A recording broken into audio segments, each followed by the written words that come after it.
Pour comprendre ce qu'est le design d'objets à l'ENSAMA, il suffit de se replonger dans son histoire. En 60 ans, ce sont 2000 designers qui ont été formés.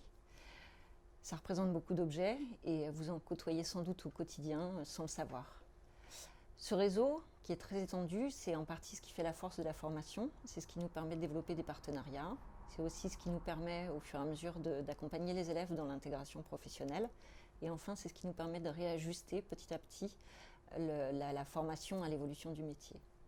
Les étudiants qui ont choisi de s'orienter en design d'objets devront déterminer le parcours qu'ils veulent intégrer, à savoir usage, service ou situation d'exception. Actuellement, nous travaillons en partenariat avec une société qui s'appelle Alstom sur la création du train de nuit. Et chacune des formations s'intéressera à des problématiques complètement différentes autour de ce train de nuit. Les étudiants en service chercheront à faciliter le système de réservation ou la prise en charge des bagages. Ceux qui sont inscrits en usage travailleront davantage sur le confort proposé dans les couchettes, alors que les étudiants en exception s'attacheront à des questions d'identité, les formes, les matières, les couleurs. Même si ces étudiants sont sur des formations différentes, ils auront la chance de travailler sur des projets communs. C'est ce qui va leur permettre aussi petit à petit de se distinguer progressivement et de bien comprendre quelles sont leurs spécificités. Moi, quand je conçois un produit, j'aime bien imaginer le futur et chercher l'innovation.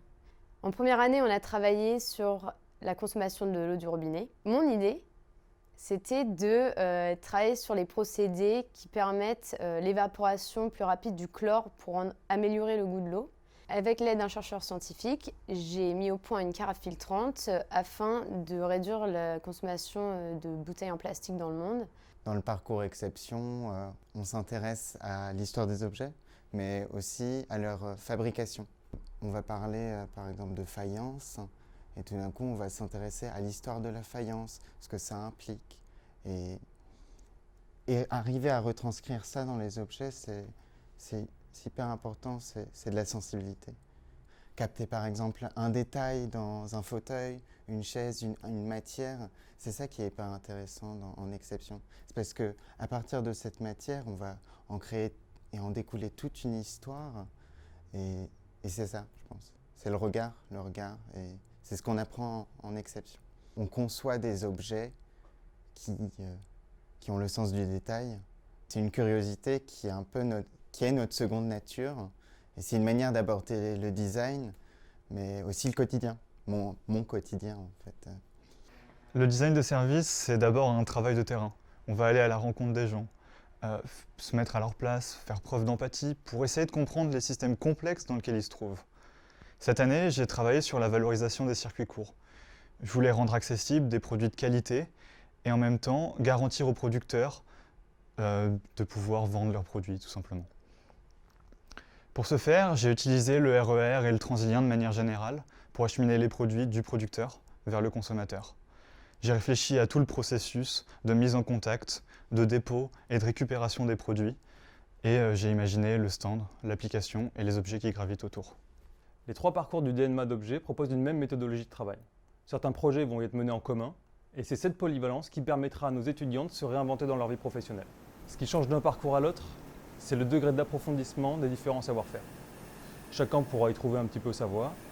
Et c'est en DSA que l'on va approfondir davantage le développement de la personnalité créative de nos étudiants et le professionnalisme. Le DSA permet de mettre l'accent sur ce qu'on a vraiment envie de faire et déterminer un peu notre profil de designer. Donc en première année, on fait des concours, des partenariats et c'est comme ça qu'on a des réelles opportunités professionnelles. Et d'un autre côté, on a aussi de la pratique plastique qui nous permet d'exprimer notre sensibilité esthétique et ça se retrouve même dans des projets très techniques. Après, on est aussi beaucoup à vouloir faire une partie de nos études à l'étranger, donc soit pour des stages, soit pour des Erasmus. Et par exemple, moi j'ai fait mon stage chez Front Design en Suède. Alors moi, ce que j'aime réellement dans le DSA, c'est qu'on peut travailler sur différents projets en toute liberté. Par exemple, au début, on peut vite travailler avec une grosse entreprise, mais on peut aussi facilement travailler avec des étudiants des arts et métiers, par exemple. Ce qui est aussi très intéressant avec cette formation, c'est qu'on devient assez vite autonome et c'est très motivant. Sinon, cette année, avec mon équipe, on a été lauréat du concours Jeunes Créations du Mobilier National. il fallait qu'on réinvente la table du Conseil des ministres et on a décidé de faire une table gonflable de 12 mètres. À l'origine, cette technologie vient du domaine militaire et donc notre projet sera prototypé cette année au Mobilier National.